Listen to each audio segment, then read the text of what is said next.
Now on board, two champions with very different attitudes, but one common aim in Battle of the Bikes.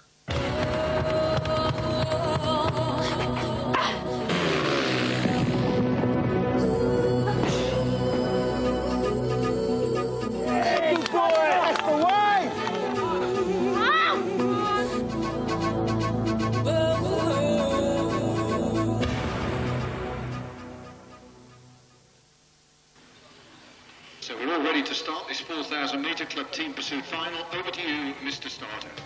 5, 4, 3, 2, 1, go!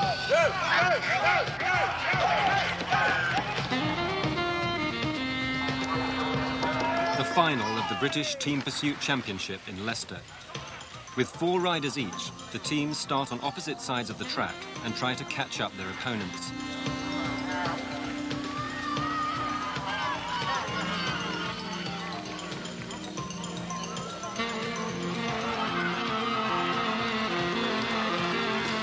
Tonight's winners are led by a super champ of the biking world, Olympic gold medalist Chris Boardman, a man who's grown used to victory.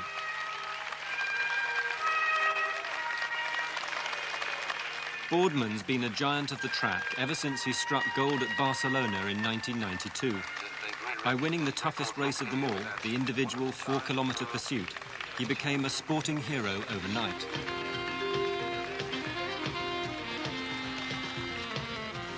This is an athlete who leaves nothing to chance, perfecting his grueling schedule with the latest computer technology. For track racing, this is superb form of training. We can measure pedal revs, power output, heart rate. That's about it, isn't it? So is that thing you've got around you, is that heart rate? This transmits the heart rate to the rig via this little box here, and also to the watch. So I can use the watch when I'm out training. Heart rate isn't the most accurate way of measuring how hard the body's training, but it's the most accessible to us. To be able to stab yourself every few seconds and measure the blood lactate would be the most accurate way, but obviously that's not exactly practical. From near Liverpool, Boardman has been a dedicated cyclist since his teens, surviving on sponsorship. Now 24, he wants to cash in on his triumphs and join a professional team on the continent. But first, to prove his worth, he wants one of cycling's biggest prizes, the world 1-hour distance record. The main aim of the year was the world hour record, and in cycling terms, that's a big deal. And of all the records, this is the one that is most important. To the general public, an Olympic gold medal is everything. So winning in Barcelona meant a lot on the celebrity side, but not necessarily in the sport of cycling.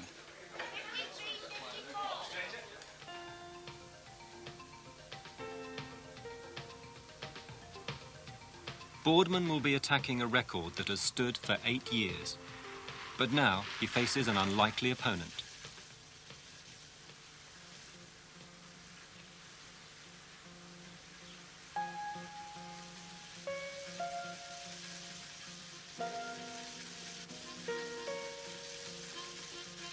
North of the border, in Ayrshire, an old rival is also taking up the challenge, training alone in the backyard of his house.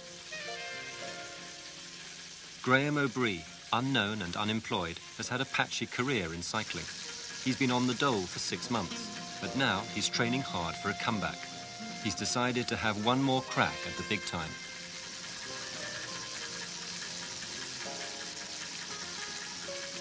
At 27, Obree knows it's now or never.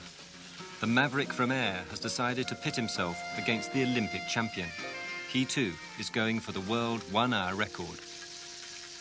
A major influence in that was Chris Boardman himself, because Chris had won the Olympics, and it was a surprise to me, and I don't know if it was a surprise to Chris, but the fact that he won that gold medal, and basically I thought, well, blimey, wait a minute, I used to be able to take this guy on, sometimes beat him, sometimes he would beat me, but I was taking him on. I didn't realise that we were both at that level, and that's it. Basically, that was a factor in making a difference. Most of the top riders are afraid to tackle the hour record, because when you go for the hour record, it is reported throughout the whole world. If you fail, it can get a serious setback to your career. The trouble is, for me, I didn't even have a career. My career was down the skids before it even started. All the odds are stacked against Obree, who, unlike his well-equipped rival, has to train alone. Obree has only his intuition to go on. What a lot of cyclists are involved in is a culture where they're involved in computer analysis, heart rate monitors, timed exercises. But for me, that doesn't really work out, because I don't have the access to specialist people who know exactly what these things mean.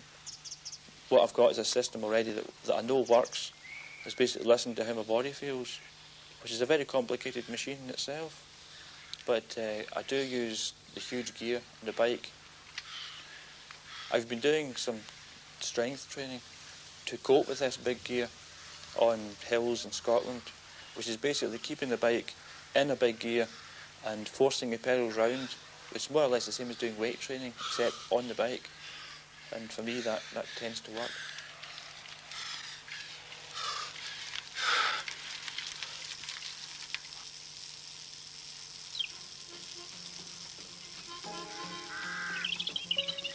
It's not just a question of peaking physically at the right time. Competing at this level requires a very special bike. With no backup team to provide it, Obree will have to build his own. I've got a friend, Gordon, who has a workshop and a bicycle shop. He said to me, use my workshop. And he also said he has old cycle tubing, which I feel free to use. So I thought, that's great, I'll go for it.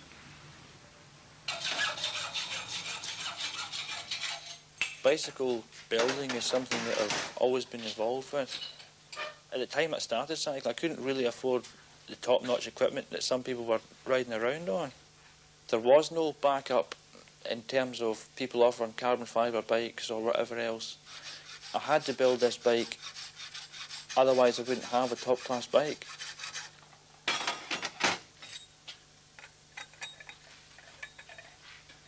You got some memory cloth as well, Gordon, yeah? Oh, not bad idea, yeah. Great, good show.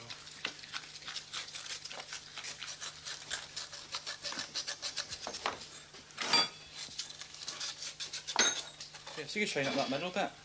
So there we go, good idea.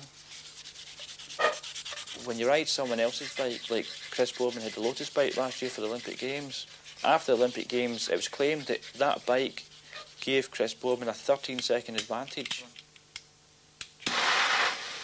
If that's claimed against my own bike, they're either complimenting me as an engineer or complimenting me as an athlete. Right, Scott, here we go. They can't take everything away from me because I've built my own bike now. How many starts do you need to do? 4 or 5 maybe. Yeah. Just see what sort of pick up on getting on it. Obree has designed a bike like no other, but theory needs practice. Just see how quickly I can get into a rhythm. With the help of a borrowed car and his brother-in-law Martin Cole, Obree tests it out on the local bypass, the closest they can get to the flat track of the velodrome.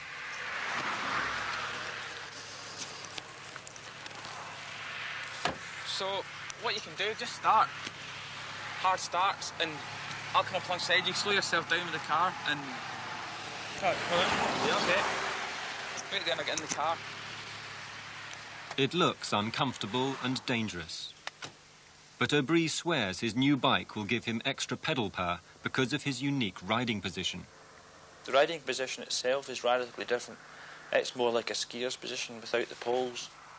The knees come closer together now, in a more natural position. To construct this attempt at a world-beating superbike, Obree has plundered key parts from an unlikely source. The most difficult part to produce in this bicycle for me was the narrow bracket itself, which in the end I managed to use an old washing machine. But what I had to do is take the washing machine to bits, and I discovered that behind the drum there was these bearings, which whizzed round at something like 1,200 revs a minute. And the washing machine continued to be useful, and I managed to use the side panel of the washing machine for these parts here, which forms a box section, gives a lot of strength to the bicycle. So you had to make that box section? This tube continues on down, the same as this part, and this is an addition to that tube, which forms an extra box section for strength. There's a lot of stress in this part of the bicycle, and it was ideal. So it's part bicycle, part washing machine? Part bicycle, part washing machine. But unfortunately I can't pedal at that rate. 1,200 revs a minute. But can he pedal fast enough for a new 1-hour record a week before Boardman's attempt? He certainly can. This unknown amateur rider from Ayr in Scotland is now smashing the most coveted record of them all. His radical style, his homemade bicycle. The world hour record is going to fall to Graeme Obree by the end of this lap. There's no doubt about that now.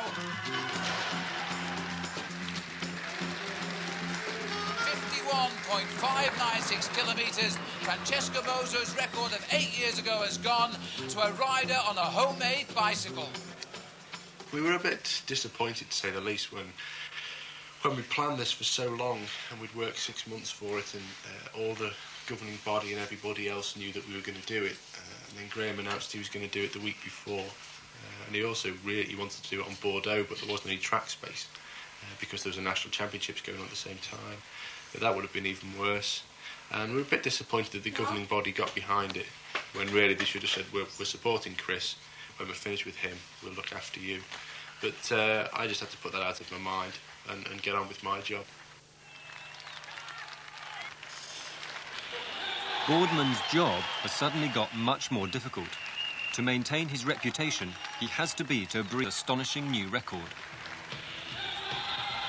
Well, the figures are indicating after 8 kilometres that Boardman has gone ahead of Obree's schedule.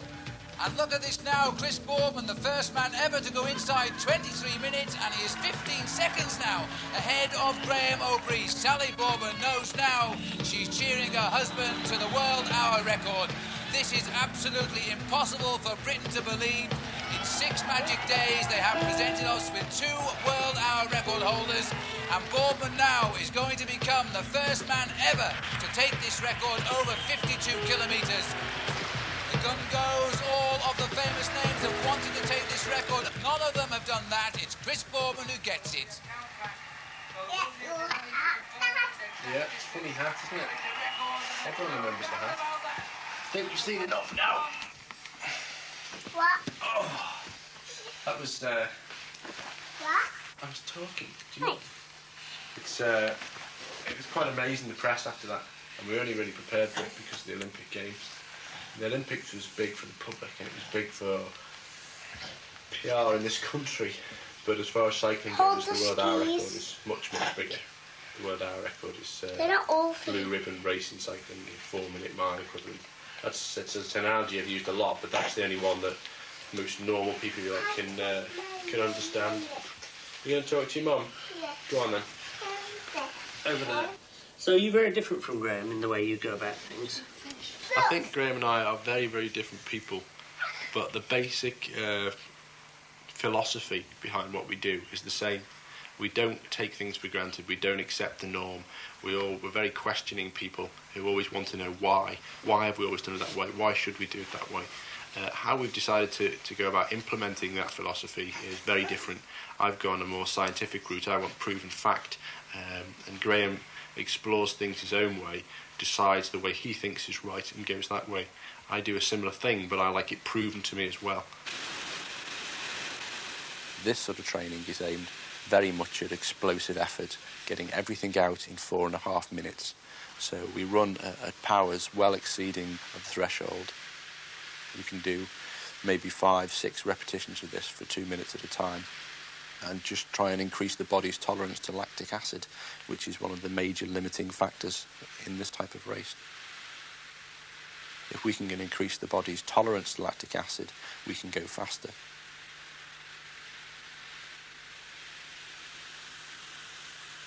Boardman is back at the top. With his experience and his support team, he seems invincible. The next big event in the cycling calendar is the World Championships in Norway.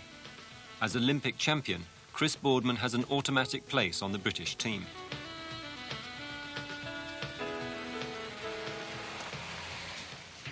But for Graeme Obree, selection is by no means certain. He still has to qualify, and that won't be easy.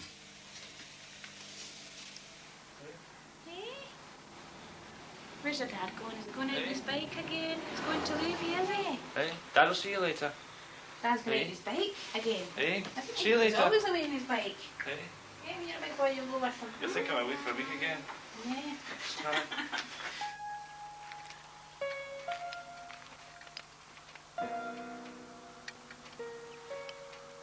Just like Boardman, Obree is driven on by the hope that he may one day be able to turn professional and make a living out of cycling. During the winter he was getting a bit fed up with having no money because we were unemployed, we could hardly pay the mortgage. So he really was deciding to try and go and get himself a decent job. But I felt that really he had too much talent to do that, so I didn't mind, well, I wouldn't say I didn't mind being broke, I was willing to maybe suffer on a little bit, knowing that at the end of the day he was doing something that he wanted to do.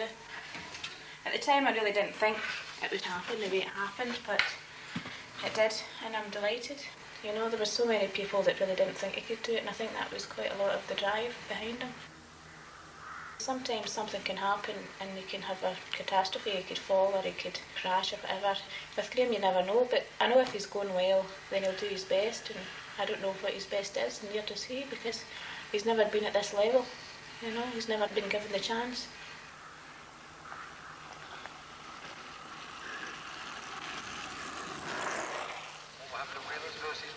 But the big chance won't come unless Obree qualifies for the World Championships. And to do that, he must win the individual pursuit here at the National Championships in Leicester. It's an event he's never competed in before.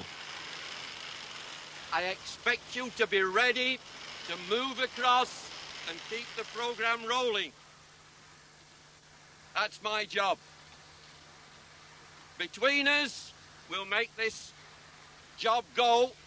You'll have a pleasant national championships. If you don't do what I ask you to do, you'll have a very unpleasant national championship. Well, today I've got my selector's hat on. I'm the national coach, as you know, but I'm making our final selections this week at the championships for the World Championships, which will take place in Norway in 3 weeks' time. It's make or break for the Flying Scot. He must beat the others here if he's to race Boardman in Norway. He gets off to a blistering start and even overtakes one of his opponents. A magnificent win. Obree and his brother-in-law are delighted, but everyone knows he still faces tough opposition. We're down to 4 riders. All 4 of them have beaten the minimum acceptable standard of 4 minutes 50 seconds. 2 of them, Graeme Obree and Brian Steele, have actually beaten our elite standard of 4:40. So I would expect that that in the final we're going to see Graeme Obree and Brian Steele. The winner will be offered that final place in Norway.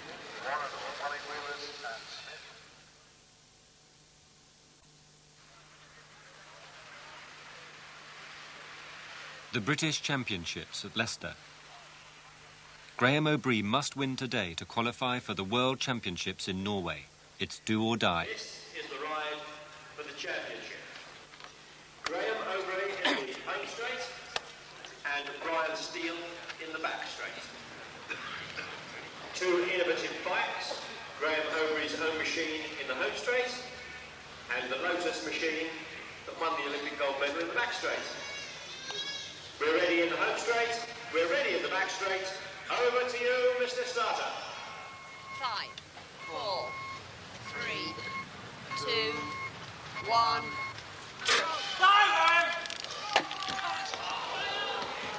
It's a disastrous start, giving his opponent Brian Steele an easy opening lead. But Obree isn't done for and doggedly chases Steele.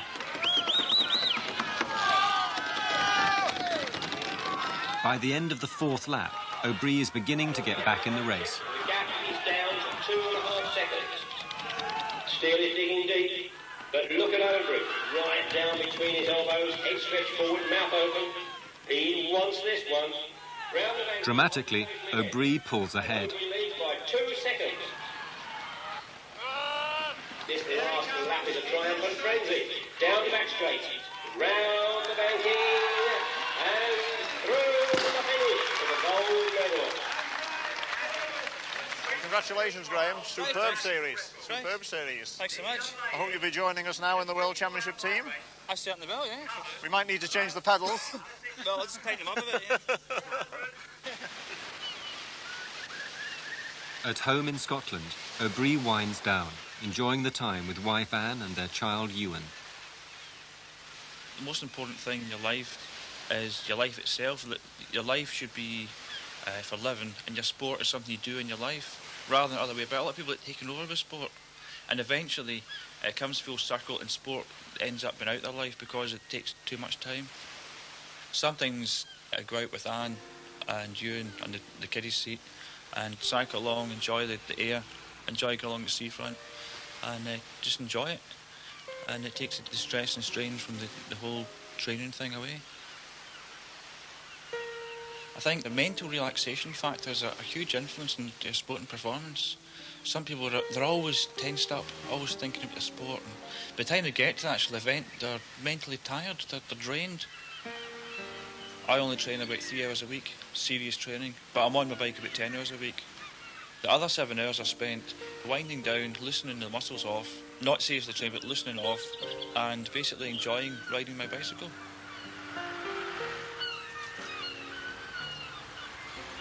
But competition beckons and the pressure mounts. Obree's quest to be a world beater has its price. He must soon leave his home in Scotland and his family once again. Newtonards, Northern Ireland.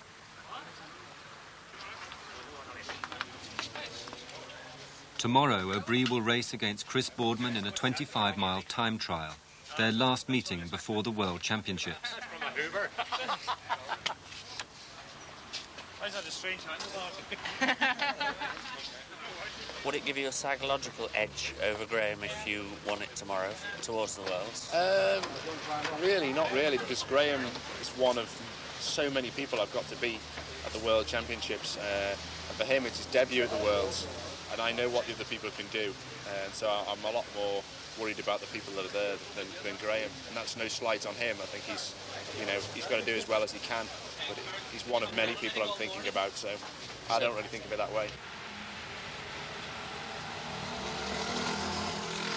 Now, when it comes to sheer speed on a bicycle, these two men are certainly amongst the best in the world. Olympic gold medalist Chris Boardman and Graeme Obree are here in Northern Ireland for a brace of races in Newtonards over the weekend.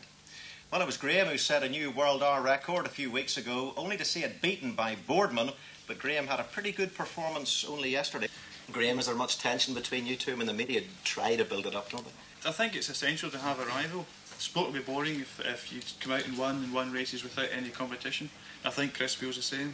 We don't like being second, neither of us do, but I think having competition is good for the sport in general. And this will be the bike you will be using over the weekend, is it? This is one I'll be using this weekend, but I think Graeme's right there. The best races to watch are the worst ones to ride, and vice versa. Thanks, lads, very much indeed. Well, the racing begins tomorrow with a series of criteriums, and then there's a team time trial on Sunday morning at 10 o'clock. That should be well worth watching.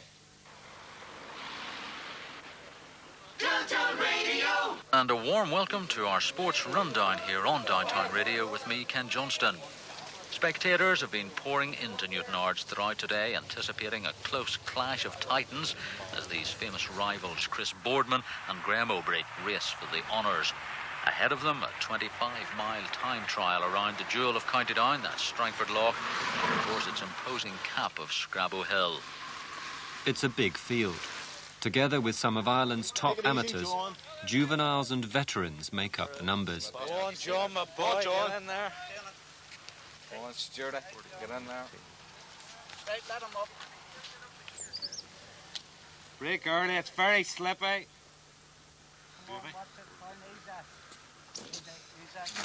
What do you think?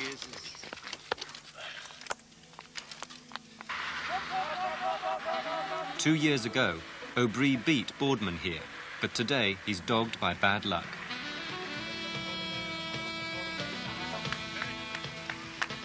Boardman, the Olympic champion, wins again and sets a new Irish record.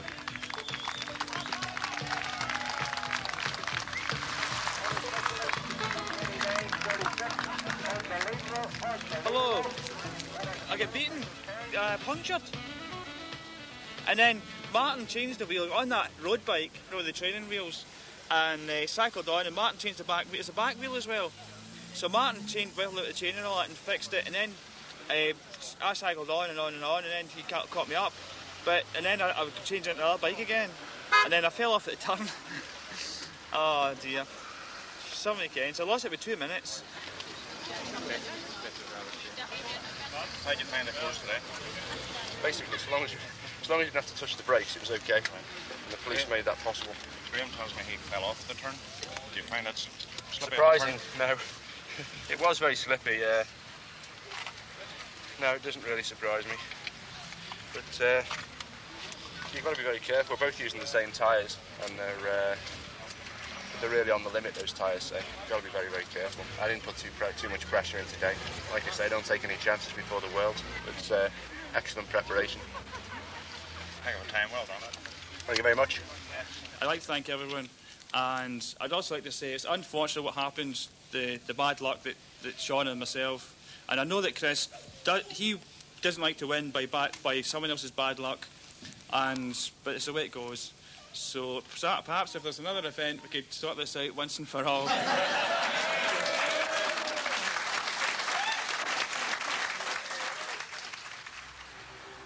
The next event is the World Championships, now just a week away.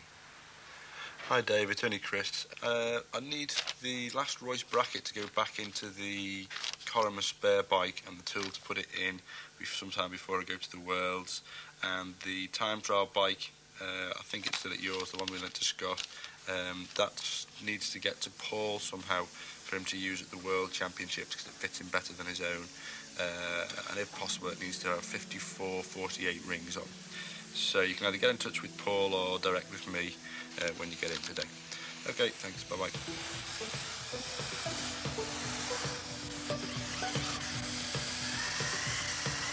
Chris Boardman may be an amateur, but he has a team of professional mechanics and frame builders. But Obree does it on his own. The handlebars are going to build for the other bike. The World Championships next week, I really need a spare bicycle. So the black bike there's no handlebars on it, so I must build a pair like this for the other bike. That's the problem.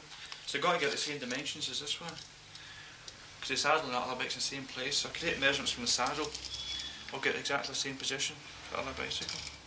This is the bike you're using in the Worlds, though, is it? This is the one I hope to use, but I need a backup just for emergency. The other bike isn't so good, but if it comes to an emergency, then I must use it.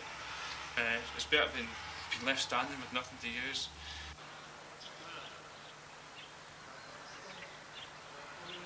Hamar, Norway, where Obree broke the world 1 hour record earlier in the year. Now the venue for the World Championships. From the word go, it's sudden death. Out of a field of 55, only the 4 fastest will get through with a chance of a medal. With no time for individual practice laps, experience is at a premium.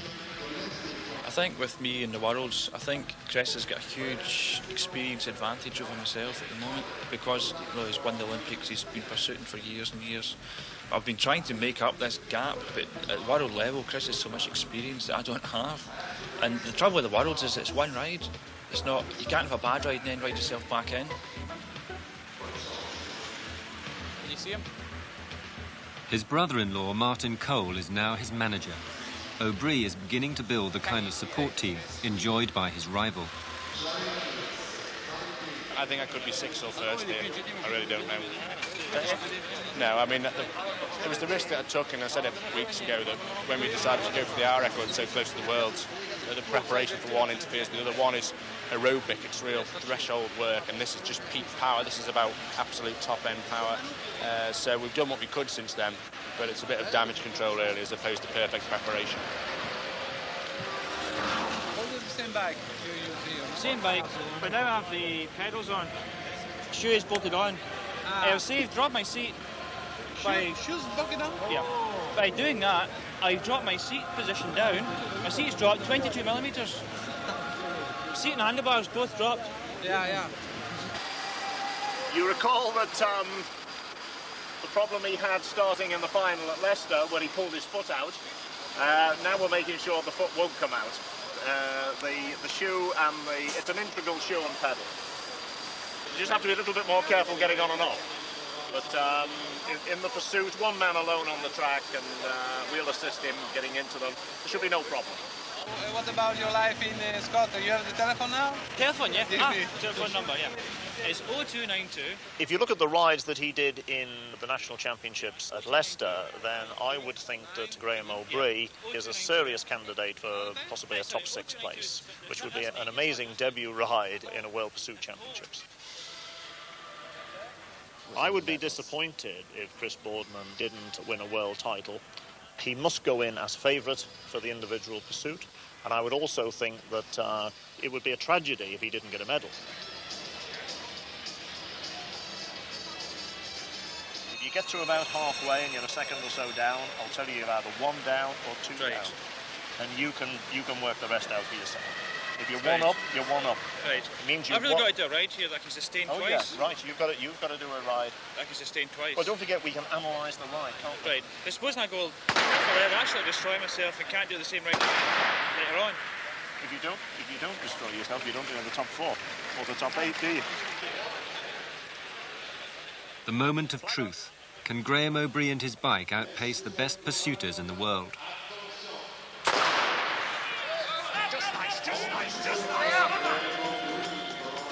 This time, it's a first-class start. Obree immediately starts to overhaul his opponent. Shit. It's not every day you catch a Russian. Come on, all the way now, go on! What's he going to do, Duke? About to 23.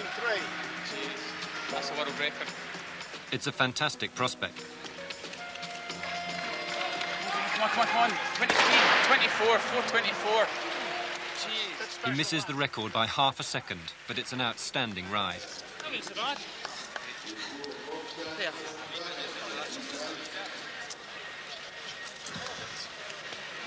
Come on, I'll get you in the bike. Back on your road bike straight away. Outstanding. Absolutely outstanding. Very good. You understood the calls? Very good. You were on it. I must have lost a bit. You were on it in a second and a half. I mean, a lap and a half. Must You have were a on good start, schedule. Very, very good. Outstanding. You must have practiced that a bit, Graeme. These shoes make all the difference. Sure. Don't tell everyone, they'll all want them. Now Boardman has to chase Obree's time.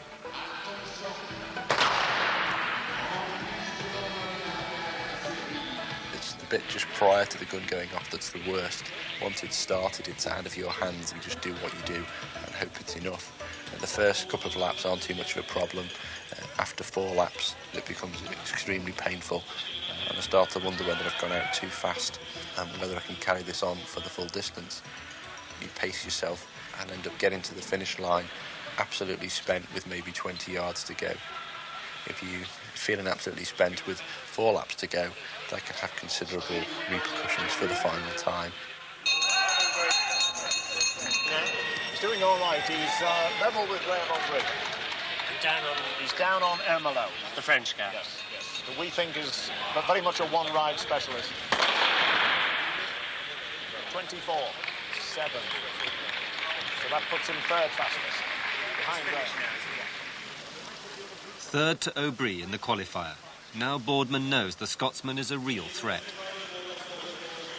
Graeme is just awesome. I just totally give up trying to predict him now. That's it. I'm just not going to try and predict him anymore. Because you never thought he would do that? No. I thought he'd be around 4:30, and if he really did well, surprise us and get inside 4:30. But 4:24, awesome ride. So you've got a lot him of respect. Now. Yeah, I've got Graeme now. luckily the battle's not over yet. I think I've got a bit more in the bag. Whether Graeme has, I don't know. And I'm not going to guess this time. Has Obree got anything left for the head-to-head with Boardman?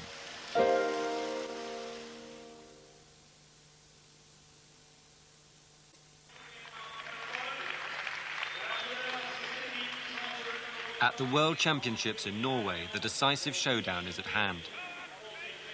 Boardman and Obree face each other in the semi-finals of the individual pursuit, the outsider from air against the Olympic champion.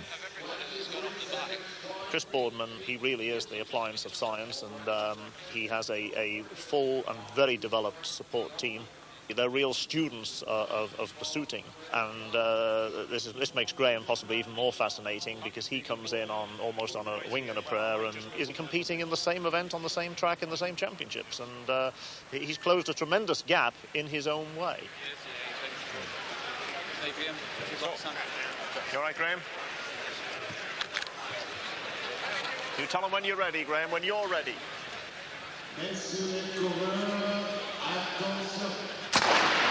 Well, fate walks in strange ways. The two men that have fought out the world hour record this year have now come together in the semi-finals of the men's 4,000 metres pursuit. Chris Boardman makes his start against Graeme Obree.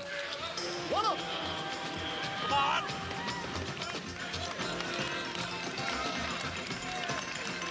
With a quarter of the race gone, Boardman is trailing. Has he got the strength to pull back? And Obree today has come to this race, his first World Championship, with a vengeance. He's taken on Chris Boardman, a point of honour here. He's led from the first kilometre and Boardman is still drifting away. Almost a second down now, and we could be in for a surprise. He's going to win. They're in the last kilometre.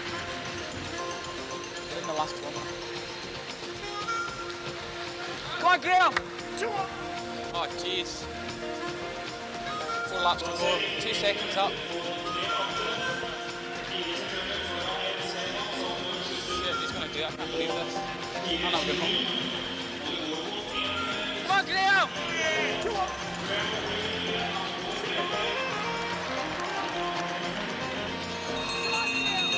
And the bell for the final lap, and the man in the downhill skiers position, Graeme Obree.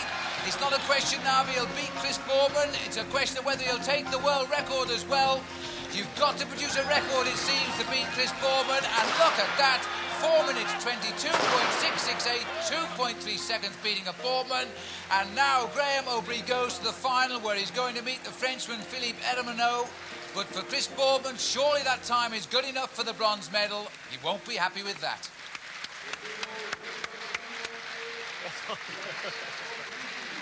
Good lad. Son, you're all right. You pick him up, OK. Hard luck, Chris. Obree, the man Boardman wasn't worried about, has beaten him hands down. And it's a new world record. Unbelievable. I've never seen it like it.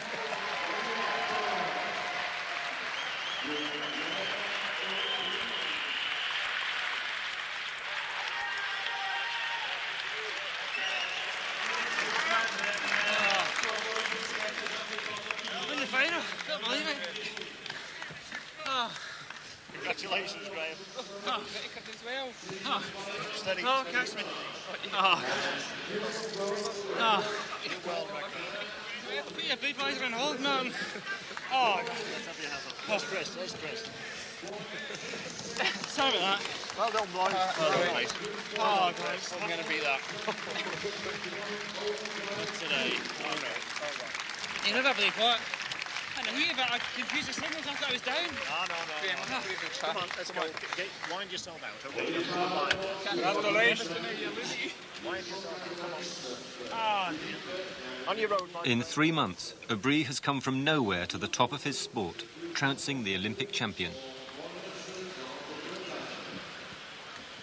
He and his homemade bike, now called Old Faithful, are just 1 race away from the world title.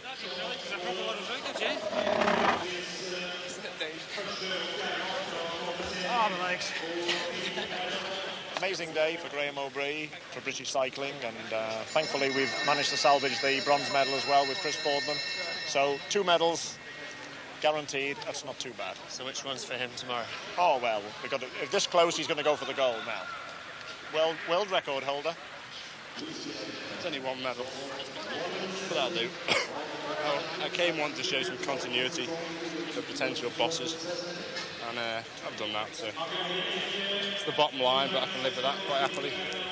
When you get kicking by 3 seconds, there's not a lot you can do about that. Did he beat you by 3 seconds? Well, I don't know, 2.5, whatever. But it's a world record. What can you do? What can you do? Come back next year, that's what you can do. See what happens. See you later.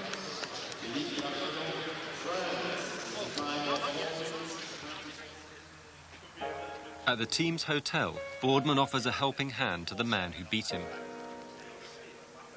Graeme's bike seems to have stayed together till now. It's only got to get him through 1 more race. I think he'll manage that. His hat isn't the best, and since I'm not using mine, I've said he can use mine if he wants to, and I think he's going to take me up on that. So at least something of mine's going to win a world championship, or at least I hope so.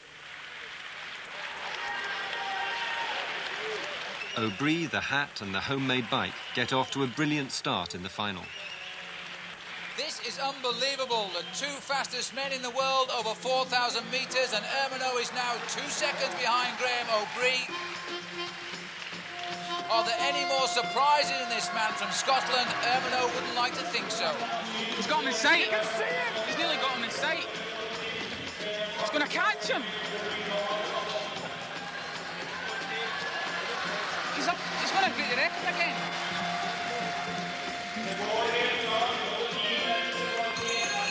All the way! Up here!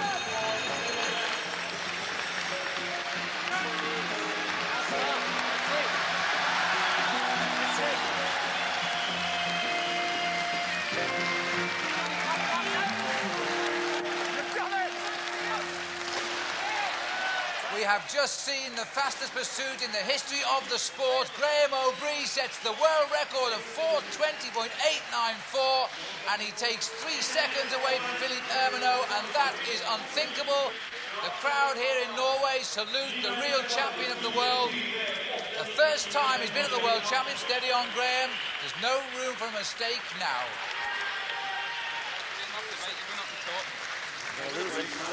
Right. Time? 4:20 is out. The world record.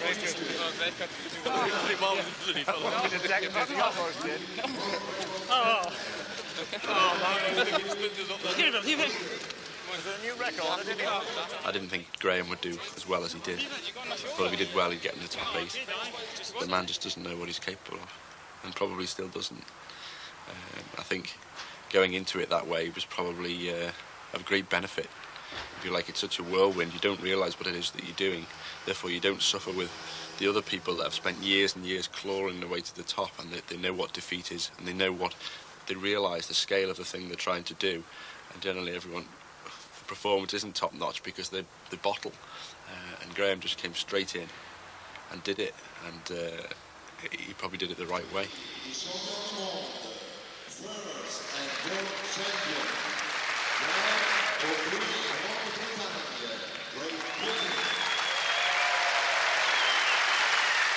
I came and got the minimum that I really wanted here. I showed continuity for the professional teams.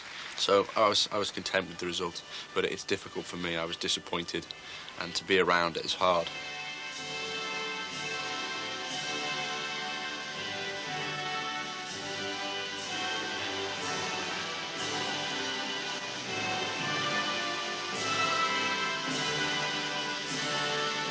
I'm very happy for Graeme. I know what he's feeling. You know, it's his day, and I wouldn't take that jersey off for a week or so.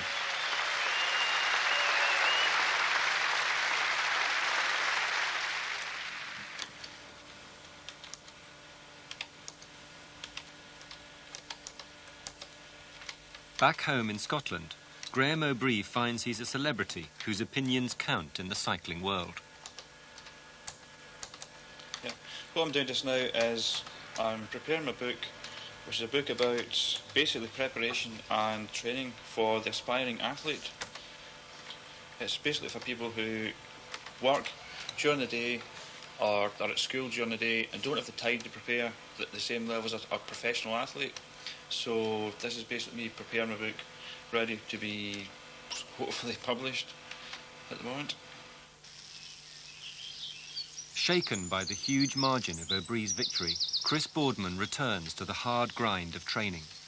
And he's got mixed feelings about turning professional. As far as I can see, I can either stand still or go backwards if I stay as an amateur, or even stay in Britain. So although the thought of going to a continental pro team doesn't actually appeal to me, mainly because I find it very, very scary. It's such a huge jump. I've taken all the slow steps forward, and now got to the point where I've either got to stay where I am or take a huge leap onto the continent with you Greg LeMonds and Sean Kellys and races such as the Tour de France.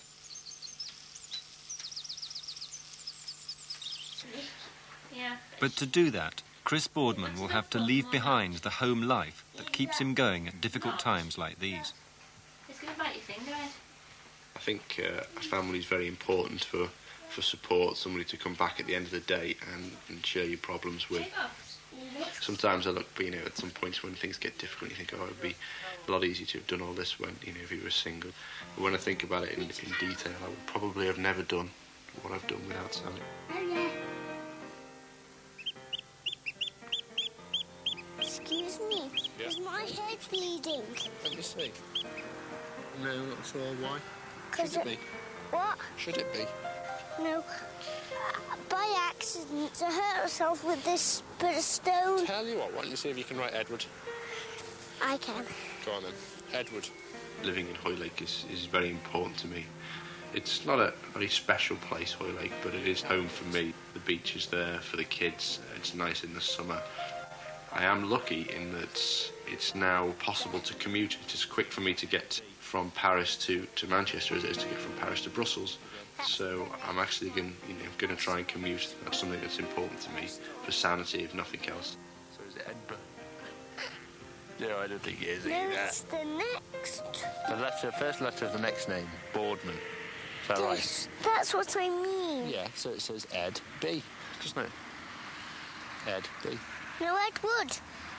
Edward Boardman.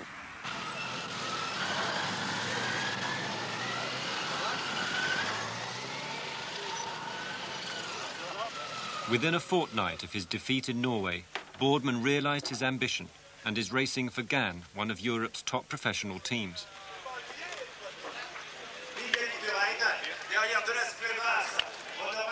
After winning 4 of his first 5 races, he's invited to compete in the Grand Prix des Nations, the last major event in the cycling season. But here, he faces an unexpected challenge. I have turned professional.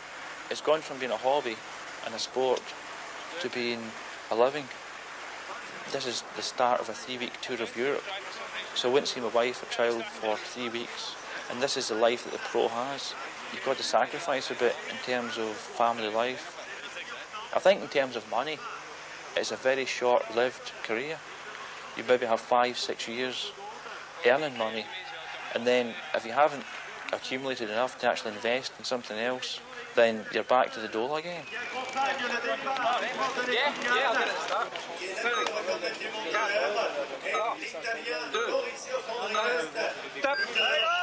But even as a professional, Obree is still doing things his way, in contrast to the more conventional approach of his arch-rival Chris Boardman.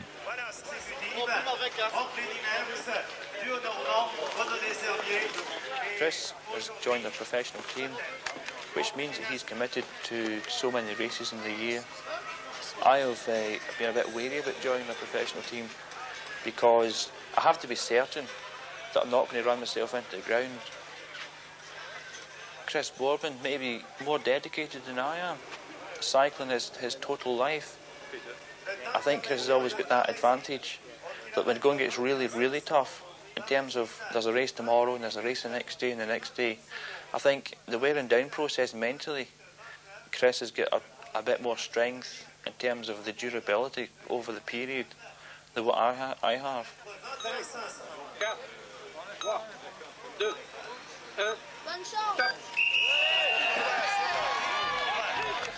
Today, Boardman comes fourth. Obree finishes well down the field. But the racing isn't over. Next season, they will renew their rivalry.